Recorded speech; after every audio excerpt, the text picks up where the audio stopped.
Good morning. এই ছাদে চলে এসেছি এই যে নিয়ে লাখু, চলো টয়লেট করে নাও, চলো গুড বাই, চলো চলো চলো টয়লেট করো, টয়লেট করো, হ্যাঁ টয়লেট করে নাও, কোথায় টয়লেট করো, করো করো করো করো করো তাড়াতাড়ি করো। সুন্দর হাওয়া দিচ্ছে,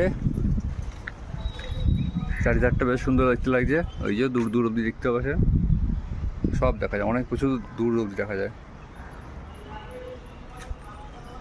এটা একটা স্টেডিয়াম, এটা স্টেডিয়াম একটা। এই হচ্ছে লাখু। হয়ে গেছে কমপ্লিট। আর কিছু করার আছে? কেটে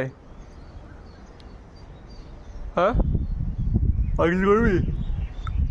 নিচে যাবি? এটা কোনো আমার মর্নিং রুটিন হয়েছে, যতদিন থাকবে স্বাভাবিক ব্যাপার, যতদিন থাকবে ওকে টয়লেট পরি করানো, ঘোরানো, খাওয়ানো সব কিছুই আমাকে করতে হয়, খাইয়ে দিতে হয় না, এটাই একটা গুড হ্যাবিট।